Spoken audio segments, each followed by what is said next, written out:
Promotional consideration paid for by the following. This is Xander Zulu, and you're watching Cheap Shot Entertainment.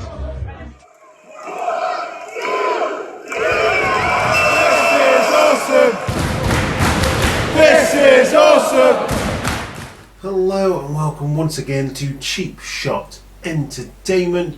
As ever, I'm your host Luke and you are the Cheap Shot Nation, and we're going to take you through everything that happened at Futurama.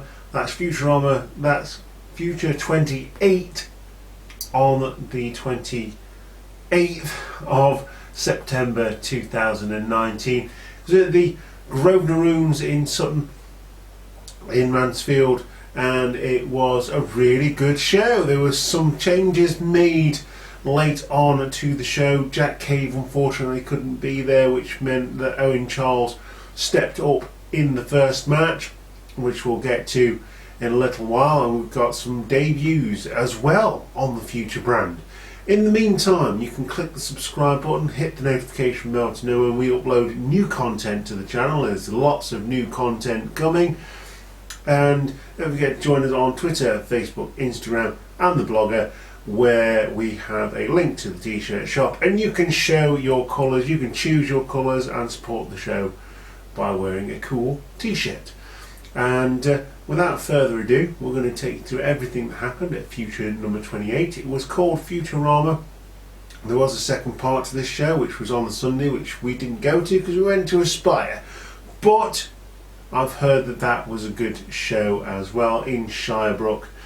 And like I say, without further ado, let's get on with the show and we'll take you through everything that happened at Futurama. So we set off on our Futurama journey with a title match, an Infinity 24/7 title match, and it was Percy Traynor versus Owen Charles. Owen Charles was initially supposed to be in the Fatal 4-Way match for the number one contendership to the Young Guns Championship, and I'll explain why this didn't happen in just a little while. And Percy Traynor was the 24/7 Infinity Champion. Basically, it works exactly the same way as the 24/7 Championship. It's hardcore championship without being hardcore. It can change hands at any time, as proven throughout the night, including two fans winning the championship and the ring announcer Alison, who was stepping in for Emma in her absence, and of course Jack Cave's absence as well. But yeah, crazy match. Owen Charles comes out and Percy Traynor then comes out. Like I say, it was a change to the card. Owen Charles was scheduled to be in a Fatal 4-Way match. He's now in a 24/7 Infinity title match against Percy Traynor. So a couple of pins in this match. Owen Charles pins Traynor to win the championship. Traynor then pins Owen Charles for the Infinity Championship, and then scarpers to the back with his title, believing that he's gotten away with it. The sound man then hits Percy Traynor's music, and we know, due to the rules of wrestling excuse me, due to the rules of wrestling, Traynor then has to make his entrance. I have this as section 5 paragraph 3a in the wrestling handbook, states that in the event of a wrestler's theme being played, the wrestler must make their entrance. That is completely made up. I just thought I'd put that in there. So the match starts for a second time. We've already had two championship changes, and we've not even gone sort of 5 minutes into the show. With the two wrestlers in unfamiliar territory, we actually get a match this time, and the offense varies with pieces of gym equipment. There is a resistance band to the tender area of Percy Traynor, which was absolutely hilarious. If you've ever had an elastic band flicked at you, you can know exactly how much pain Percy Traynor would have been in. The well-dressed ref let a lot of the action flow and just let these two guys get on with it. I don't know what the rules are for Infinity 24/7, whether there's disqualifications or anything like that, but basically a Falcon Arrow by Percy Traynor would lead to a near fall. Owen Charles makes a successful comeback, hits a flurry of hard-hitting moves, including double knees and a full Nelson suplex. This is followed up by a super kick, a knee kick, and then a curb stomp for the win. And Owen Charles is the two-time Infinity 24/7 Championship winner. Hard-fought victory this time for Owen Charles against Percy Traynor. It wouldn't be long before the Pro Team would come out, but before the Pro Team would come out, Charles cut a promo, gave a speech saying that he needs to take some time off. Life got in the way and he needs to disappear for a little while, but being one half of the tag team champions with Hustle Malone makes me wonder where that's going to go. But there has been a match announced for the next show on the 26th, I believe, in Sutton, where Hustle Malone is going to go and find himself a partner, and they're going to defend the tag team championships against the Pro Team. But in the meantime, Pro Team do come out. Bendigo of the Waterman podcast, very much worth a listen, and had various people on there, all very, very interesting, including your boy Troy and the Man Mountain known as Tank. Of course, Tank is out there with Bendigo, and of course Troy is leading the proceedings, and they beat down Owen Charles. Troy pins Charles to win the Infinity Championship, and in the Rockers, the Tag Team Championship is taken as well, leaving the Pro Team as one half of the future Tag Team champions, and Hustle Malone as the other half of the future Tag Team champions. And now, I don't know how this is going to work when this match happens, but there's two championships in the Tag Team division, and one's on one side and one's on the other. I guess it's winner take all when it comes to that match later this month, because I'm recording this in October. This would lead straight on to the next match, which was indeed Pro Team, which is Bendigo and Jackson Bain, and they would go against Morgan Black and Xander Zulu, a partnership that was made during the Battle Brawl in August 2019. Match has been made off the back of the Battle Brawl. Divisions were made, partnerships were formed, and that it was a really interesting concept. If you want to read about Battle Brawl, go over to the blogspot, and there's a write-up there, which I will be posting soon. It's taken me a long time to do the write-up, because, you know, as Owen Charles said, life does get in the way sometimes. Tensions were high in this one, and one tag team had a lot of experience tagging together, and the other just came together to fight a common foe.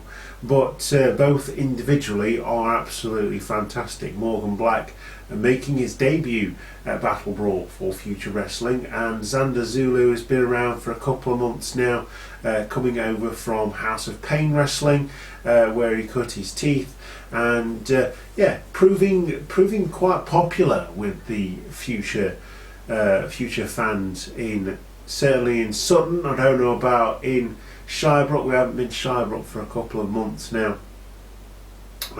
Not my choice, just happens that we haven't been over there.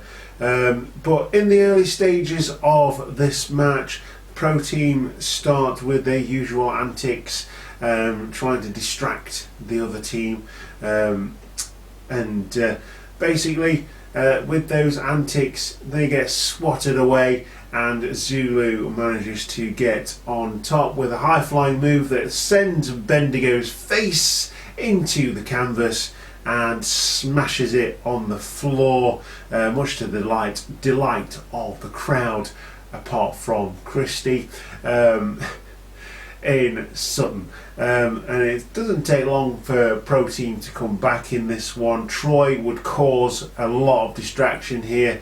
He would get involved, he would get taken out. Bendigo getting the best of Morgan Black as Troy is slapped off the apron after making that interference. Pro Team give Morgan Black a beatdown of beatdowns, and Morgan Black does eventually mount a comeback, gets a hot tag to Xander Zulu, who then starts taking out the Pro Team as a one-man wrecking crew, and gets the better of Pro Team, sending both to the outside before Morgan Black jumps over the top rope in a somersault maneuver. He did this last month. It looks nasty, it sounded nasty. It's from the other side of the ring, we couldn't see it. Did it this time, just jumped straight back up. So although it sounded nasty, he obviously managed to do it properly. And this leads to the opening. Like I said, death-defying leap there. Leads to the opening for Black and Zulu. Back in the ring, Zulu and Morgan Black, a homage to the Heart Foundation, hit a heart attack on the main spectacle as Tank tries to make the save. He gets dropped by Zulu. Zulu and Black hit a double people's elbow on both of their opponents. David Martin comes out, causes yet another distraction, distracts Black and Zulu, and Tank then uses this distraction to hit the F5, gets the pin, and your winners are the Pro Team of Tank, Jackson Bane, and the main spectacle, Bendigo, of the What a Man podcast. Go over and watch that, or listen to that podcast. It's very, very good. Not that I needed to do you a cheap plug, but you did me one last month, so I thought I'd return the favour. So now, what we talked about earlier with Owen Charles being in the singles match, we have the Hope Wrestling Young Guns #1 contenders triple threat match. It is Joseph Cardinal versus Brandon Brooks versus the Scourge Ronan. All three of these guys have come in to Future Wrestling from different promotions. Ronan and Joseph Cardinal from Aspire, and Brandon Brooks causing waves, creating waves in House of Pain Wrestling over in Nottingham and Derby respectively. So got three Young Guns, one contendership for the Young Guns Championship against Brett Myers. No strangers to each other in competition in Future, cutting their teeth in battle brawl against each other. Brandon Brooks has impressed the Future crowd, so has Joseph Cardinal. Definitely two guys that have endeared themselves to the Future faithful. One that hasn't, and that is the Scourge Ronan. But I like the Scourge Ronan. I think he's really, really good, and he's very entertaining, good in the ring, entertaining outside the ring, and a bloody thoroughly nice bloke as well when you chat to him after the match, breaking kayfabe. So early on in the match, Brooks and Cardinal team up to get rid of the Pirate, get rid of the Poundland Birchall, Poundland Pirate, whatever you want to call him. He goes to the outside. He spends a bit of time outside getting his breath back, getting fit. I don't know what he was doing on the outside, but all he did was get chucked out. The two fan favourites then duke it out with each other. Some impressive mat wrestling here between the two. Even though they're both high flyers, of course, Joseph Cardinal used to be El Desvalido, who was a Mexican wrestler type wrestler. I don't even know what I said there. You know, he can do his high flying. He's been in ladder matches. He's been his ladder match was phenomenal in Aspire Wrestling earlier this year. And Brandon Brooks proves that he can fly as well. But there's lots of mat wrestling here while Ronan is out on the outside. Ronan gets back in, breaks up the showing of catch as catch can style, the British wrestling strong style from his two opponents. Attacking both of his opponents, isolating Brandon. He returns the favour and dumps both Cardinal and Brandon Brooks to the outside before proving that pirates can actually fly. It's not just Peter Pan, but pirates can do it as well. It's an impressive top rope suicide dive, tope suicina, as Mauro Ranallo would say. He hits a super springboard destroyer on Brandon from that point.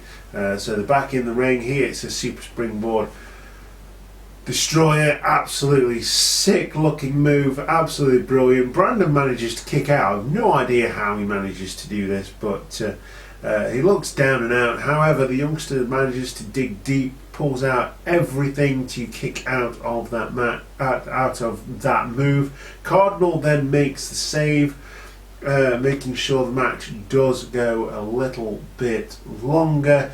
Cardinal would use this momentum to hit Brandon with a crossroads DDT and get the victory to become the new #1 contender for Bret Myers Hope Wrestling Young Guns Championship. Now that is a mouthful that is not easy to say over and over and over again.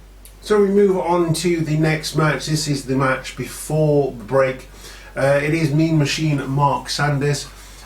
Previously he has been the future champion, rather, not the tag team champion, but he's been the future champion, the longest reigning future champion, second ever future champion, beating Warren Banks, beating 29 others in the Future Rumble, the Superbad edition. I think that was number 7. Of course, Superbad Kip Sabian now doing well in AEW. He did make an appearance at Future Wrestling, which gives you an idea of how good Future Wrestling is.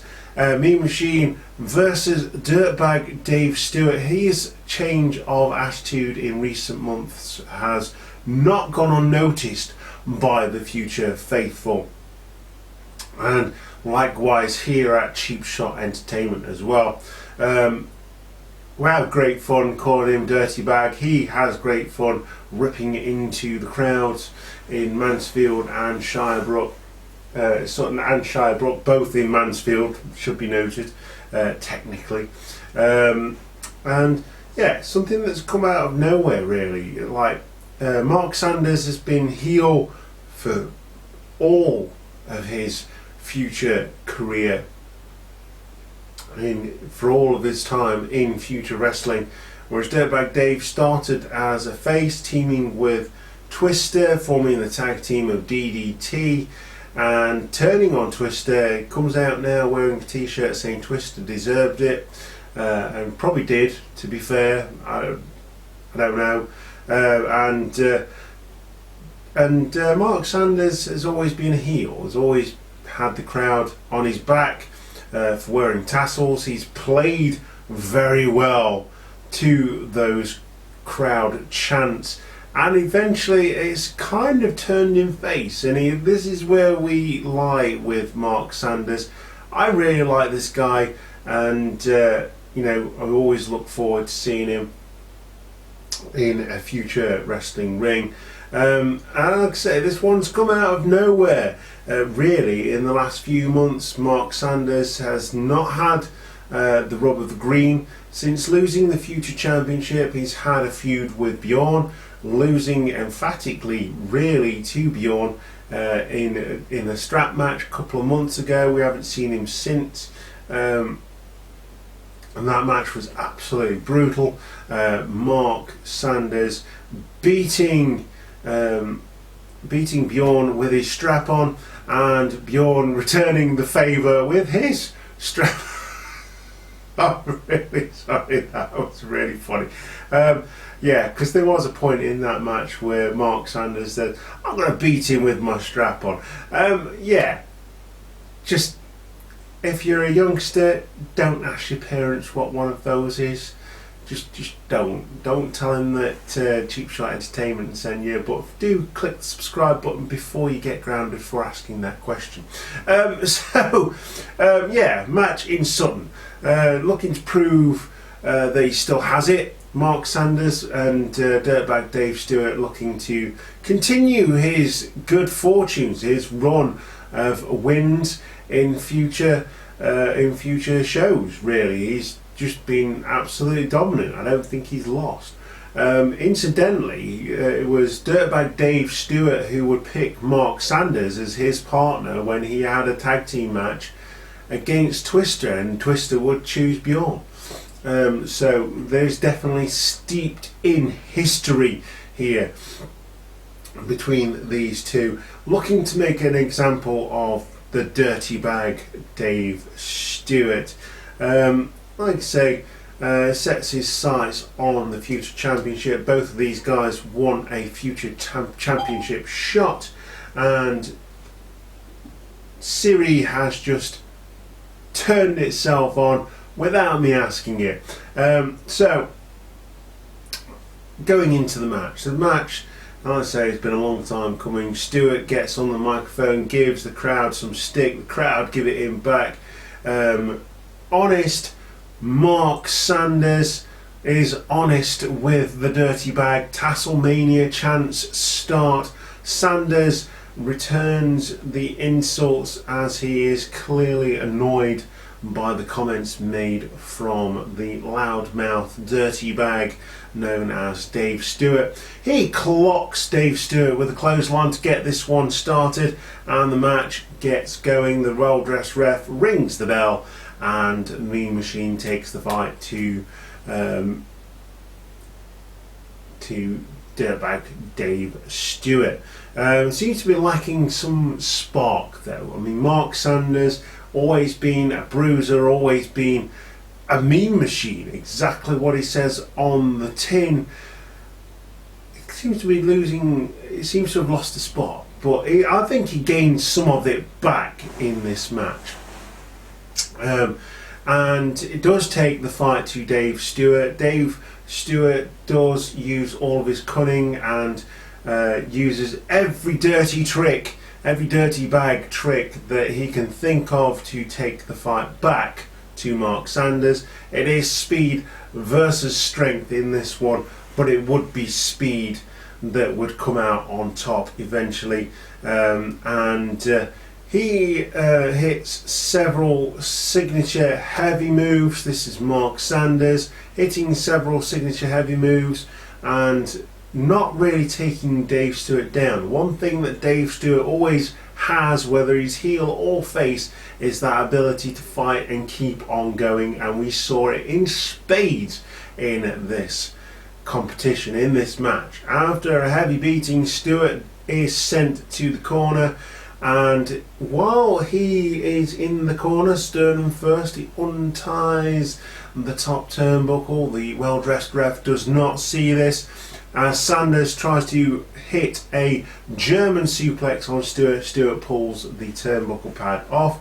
Dave Stewart goes into the corner, having had that move hit on him, and moves out of the way as Mark Sanders goes in, sternum first. This knocks the big guy silly.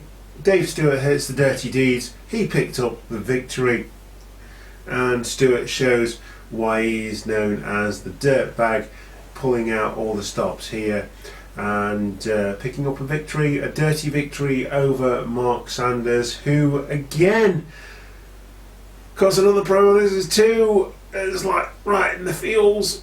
You know, he cuts a promo saying that he's going to go and take some time off as well, but he does promise at least to come back. I shook his hand at the end of the night just to say thank you for being so entertaining throughout the last year and a half or so. Always putting on a good show, always being willing to talk to the fans, and just being a generally bloody nice bloke. So wish you all the best in your future endeavours, Mr. Mean Machine from Cheap Shot Entertainment, and wish you a happy and healthy arrival of your new baby when he does or she does arrive. Yeah, so the Dirty Bag, Dave Stewart, would pick up the victory here, giving him some momentum going into the championship picture going forward. But obviously we've still got Jack Turner to take his shot at Bjorn's future title, and of course later on in the night we have Kyle Kingsley going against the current champion Bjorn, the New Age Viking, and that will prove to be a very good match indeed. But we now get Troy versus a newcomer in memes. It's your boy Troy making another appearance in future reference against a newcomer known as Memes. The outspoken Goose, no doubt looking to woo Emma, but Emma wasn't there, so he does take the other option and tries to woo Alison instead. She just says the only way that she would get with Troy is if she is pinning him for the Infinity title. Hold your horses, because it may just happen. Pro Team does not come out with him on this one, which is good. Memes just looking to slingshot Goose into a golden opportunity with a win here, so to speak. Troy was visibly disappointed that the regular announcer wasn't there, but you know, he still does his little thing, hitting on the announcer anyway. Memes makes himself known to the future crowd. No one's seen this guy here in future before, but he makes himself known, getting right in Troy Goose's face and getting the upper hand early on in this match, taking the fight to Troy as he starts out the stronger of the two. Goose then uses all his cunning to come back, making a comeback, hitting a float over DDT and pandering to the crowd, getting rather cocky, and he dazes the newcomer with two vicious uppercuts. Memes does not stay down very long. However, the self-titled superhero hits a roll-through spear on the Goose Father and gains the upper hand again. It didn't take long again for Troy to come back, hitting the big boot right to the mush of Memes. And notable, I like to say notable in their absence, is the Pro Team during this match. Excuse me, not very well. Pro Team would come down to the ring eventually, making an appearance to distract the man known as Memes, and his game plan is just thrown out of the ring, and Troy gets a chair, smacks it on the floor, throws it to Memes, falls on the floor. The referee is distracted. He hears the chair shot. Memes is stood there holding the chair. Troy is laid out, and Nick, unfortunately, the well-dressed ref, has no choice but to disqualify Memes, giving Troy the dodgy victory in this one.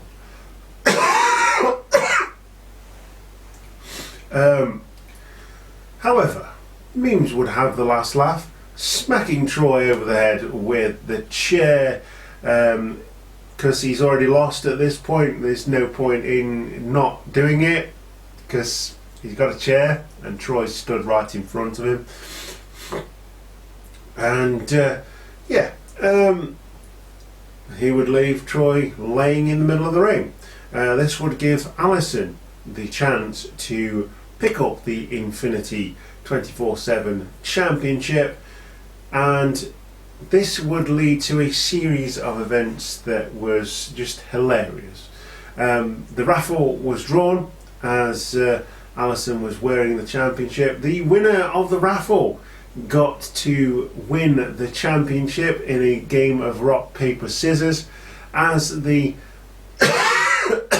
the anonymous fan was celebrating with his title. The friend who he turned up with tripped him over, took the title, and he was then the champion. It would be then that he would be celebrating in the ring, and David Grant would make his way to the ring for the second time, decimating the new champion, taking away the 24/7 Infinity Championship for himself. David Grant goes to the back. He is the new 24/7 champion. We have had 3 changes of title in that match alone, as well as the 3 at the beginning of the match, at the beginning of the show. This title is crazy. I love it. Bring it back, Percy Traynor. Bring it back.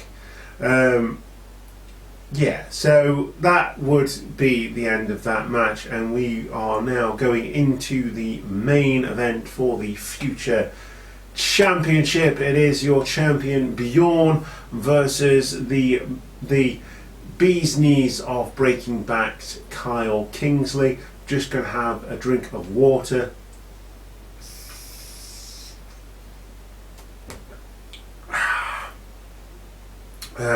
So the current champion, the New Age Viking, has laid waste to all challengers to his title in recent months. No one's even come close, not even Mark Sanders, the former champion.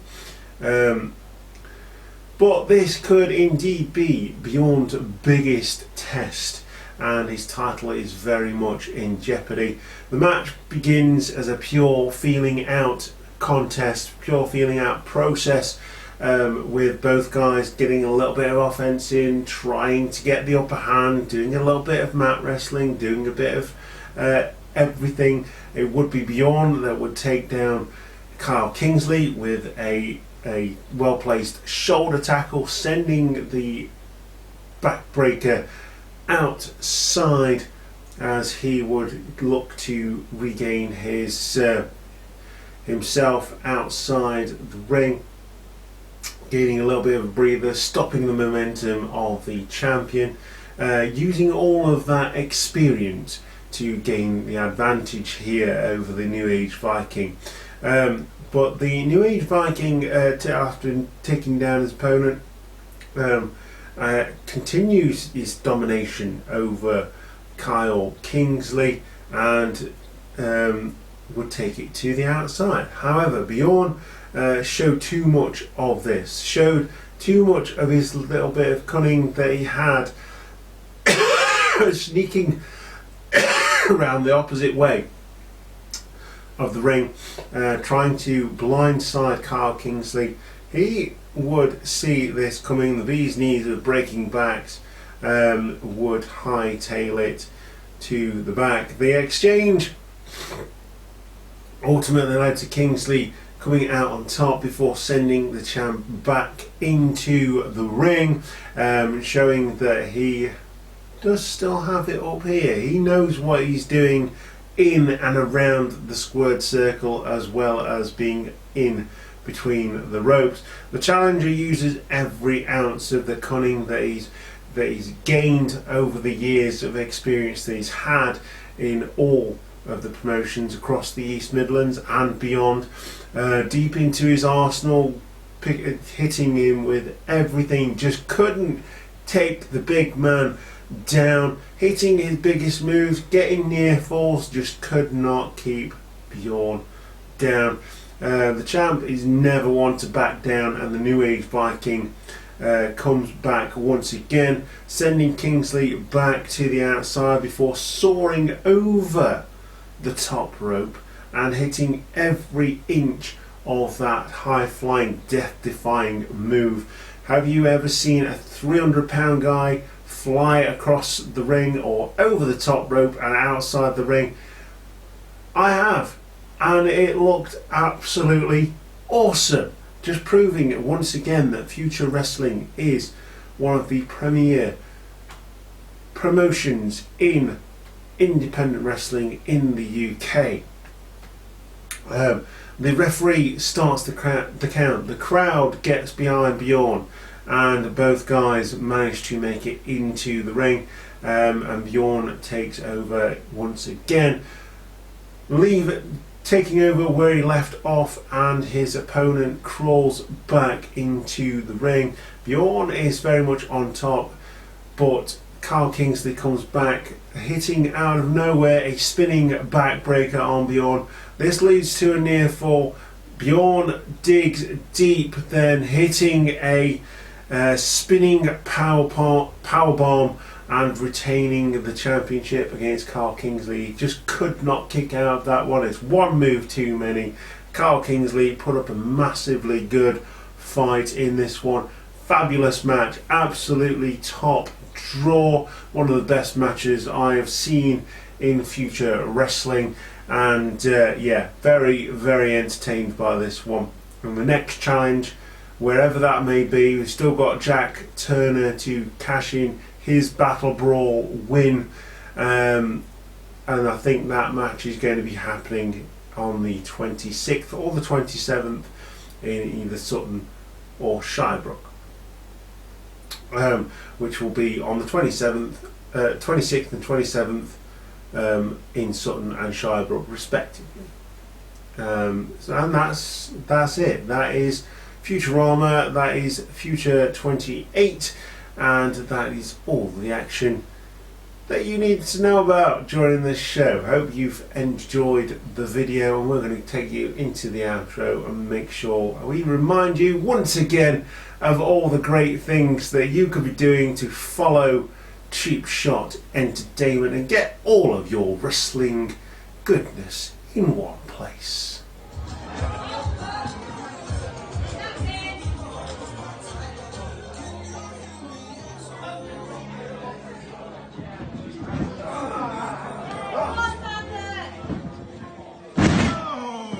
Title belt. Referee! 1, 2, 3!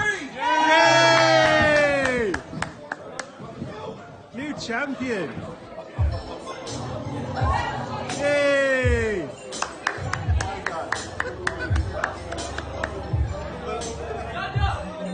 Yay! Oh no, stand there behind you!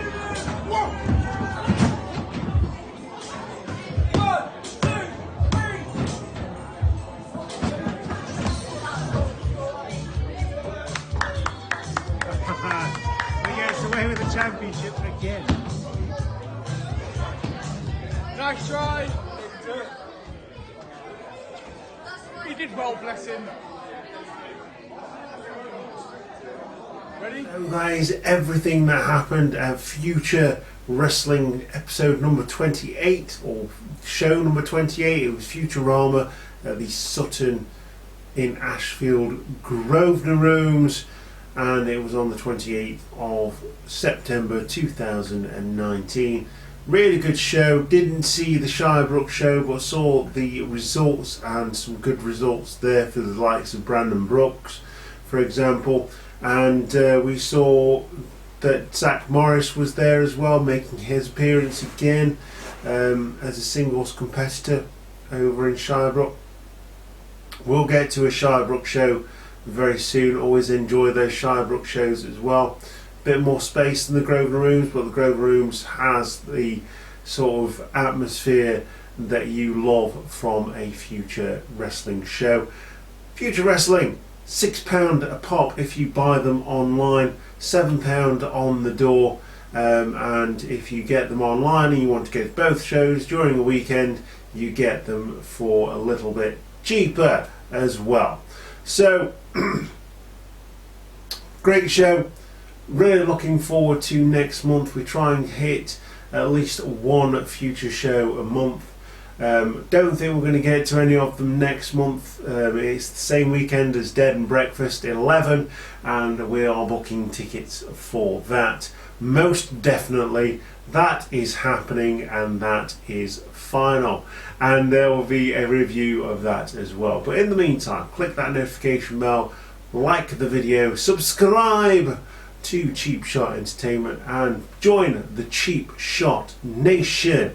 You can join us on Twitter, Facebook and Instagram, and don't forget to get over to the blogspot and closetoorder.com for your t-shirts. You can wear your colours, you can choose your colours, red or blue. Cheap Shot Entertainment, and very reasonable price of $13.99 I believe, and not including delivery. So delivery is on top of that, but that would give you a t-shirt for around about £16, and that I think is pretty decent considering a lot of t-shirts are a lot more expensive than that when it has branding on them.